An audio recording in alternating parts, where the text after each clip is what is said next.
இந்த விஷயத்தை பற்றி நீங்கள் கண்டிப்பாக தெரிஞ்சுக்கோங்க. நம்மளோட வாய்ஸ் ரேஞ்சை நம்ம இன்க்ரீஸ் பண்ணிட்டேன். இப்போ ஜி ஸ்ருதிக்கு வந்தாச்சு. எப்போ பாட ஆரம்பித்தாலும் உங்களுக்கு ஒரு கிளியர் டோன் இருக்கு. D sharp.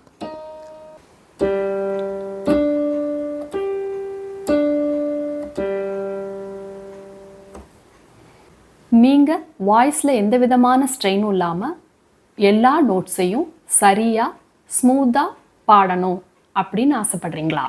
அதுக்கு ஒரு சிம்பிள் எக்ஸசைஸ் இருக்குது அப்படின்னு சொன்னால் நம்புவீங்களா? ப்ரொஃபஷ்னல் சிங்கர்ஸ் எல்லாரும் இந்த மாதிரியான எக்ஸசைஸ் எல்லாம் ஃபாலோ பண்ணி அவங்களோட வாய்ஸை சூப்பர் ஸ்மூத்தாக வச்சுக்கிறாங்க. உங்களோட வாய்ஸ் ரேஞ்ச் என்ன அப்படிங்கிறத பற்றி கீழே கமெண்ட்டில் சொல்லுங்கள். இந்த எக்ஸசைஸை கண்டிப்பாக உங்களோட டெய்லி ரொட்டீனில் வச்சுக்கோங்க. அதாவது நீங்கள் பண்ணுற டெய்லி ப்ராக்டிஸில் இந்த எக்ஸசைஸையும் சேர்த்து பண்ணிக்கிட்டே வந்தீங்கன்னா உங்களோட வாய்ஸ் குவாலிட்டி இம்ப்ரூவ் ஆகும், உங்களோட வாய்ஸ் ரேஞ்சஸ் கூட அதிகமாகும். இந்த வீடியோவை கடைசி வரைக்கும் ஸ்கிப் பண்ணாமல் பாருங்கள். அப்போ தான் இதில் சொல்கிற எக்ஸசைஸ் உங்களுக்கு நல்லா புரிஞ்சு உங்களால் பாட முடியும். நீங்களும் உங்களோட சிங்கிங்கை இம்ப்ரூவ் பண்ணிக்கணும், உங்களோட வாய்ஸ் ரேஞ்சை அதிகப்படுத்திக்கணும் அப்படின்னு விரும்பினா என்னோட சேனலுக்கு இதுதான் நீங்கள் ஃபஸ்ட் டைம் வரீங்க அப்படின்னா என்னோட சேனலை சப்ஸ்கிரைப் பண்ணிக்கோங்க. அப்படியே அந்த பெல் பட்டனையும் ப்ரெஸ் பண்ணி வச்சுக்கோங்க. அப்போ தான் உங்களுக்கு நோட்டிஃபிகேஷன் ஈஸியாக வந்து சேரும். நிறைய பேரோட வாய்ஸ் ஹை நோட்ஸ் பாடும்போது ரொம்பவே கிராக் ஆகிற மாதிரியோ இல்லை வாய்ஸ் ஸ்ட்ரெயின் ஆகிற மாதிரியோ ஃபீல் பண்ணுவாங்க.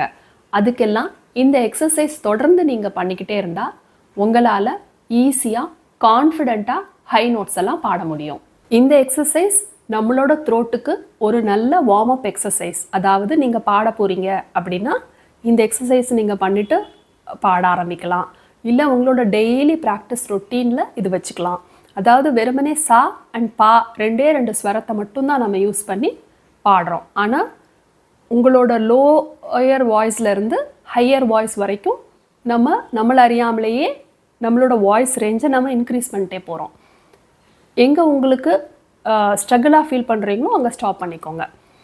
அந்த மாதிரி கீழேருந்து மேலே வரைக்கும் நாம் வாய்ஸை வந்து வார்ம் அப் பண்ணிக்கிறோம்.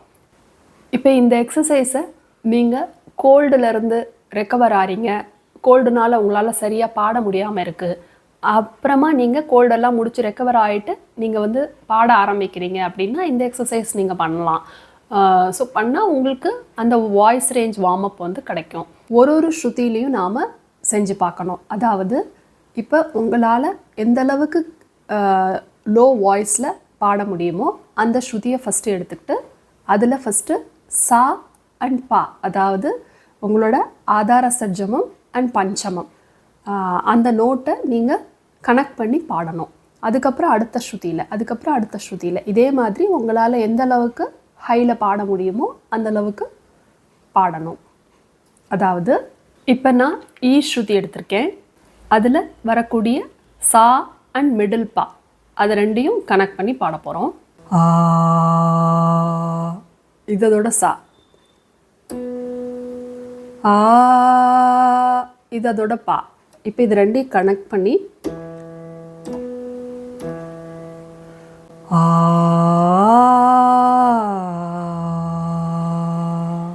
அந்த மாதிரி. அடுத்து எஃப்,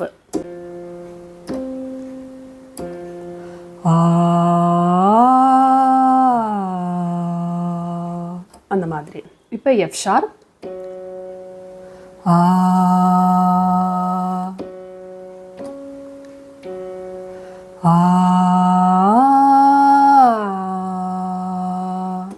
அடுத்து ஜி,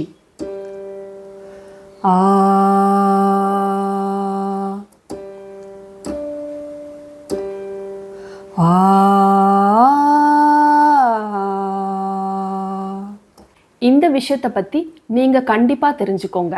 அதாவது நம்மளோட சிங்கிங்கில் 90% ஆஃப் வோக்கல் ப்ராப்ளம்க்கு என்ன காரணம் அப்படின்னா நம்ம பாடுற மெத்தடில் பண்ணக்கூடிய சில தவறுகள் தான் அதுக்கு காரணம். இப்போ ஜி ஷார்ப்,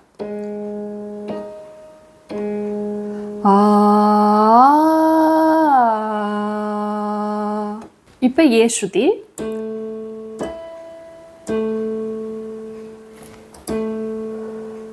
ஆ, 啊。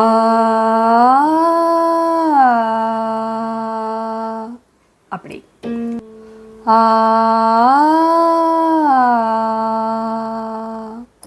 அப்படி. அதாவது இந்த ஹேண்ட் மூமெண்ட் கூட நம்ம பண்ணிட்டு பாடலாம். ஸோ நமக்கு அது கம்ஃபர்டபுளாக இருக்கும். அடுத்து ஏ ஷார்ப்.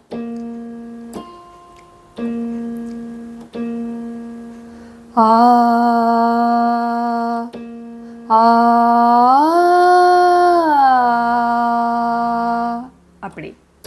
இப்போ பி ஸ்ருதி. ஆ அப்படி. இப்போ சீக்கு வந்தாச்சு. ஆ ஆ அப்படி. அடுத்து சி ஷார்ப். ஆ ஆ அப்படி. ஆ அந்த மாதிரி. அடுத்த ஸ்ருதி டி. ஆ ஆ அந்த மாதிரி. அடுத்து டி ஷார்ப். ஆ அந்த மாதிரி. ஆ அப்படி. இப்போ டி ஷார்ப். ஆ ஆ அந்த மாதிரி. இப்போ ஈ ஸ்ருதிக்கு வந்தாச்சு. இங்கே ஸ்டார்ட் பண்ணதும் நம்ம ஈலேருந்து தான் லோ பிச்சிலேருந்து ஸ்டார்ட் பண்ணோம். இங்கே இப்போ ஹையர் ஈக்கு, அதாவது ஈயோட அப்பர் சாக்கு வந்தாச்சு. ஆ அப்படி.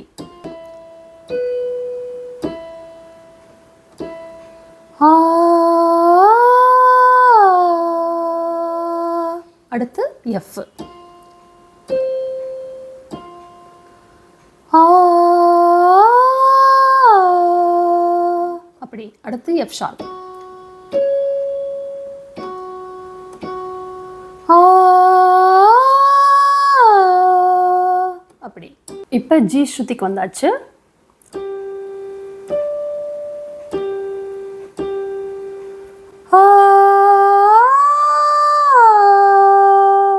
அப்படி.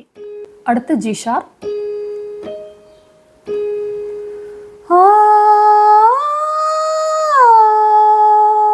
அப்படி.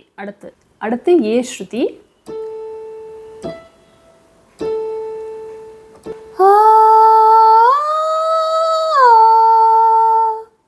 அடுத்து ஏ ஷார்ப்.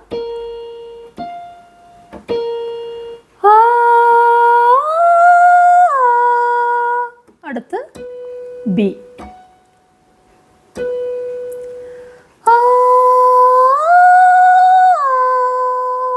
அடுத்து சி.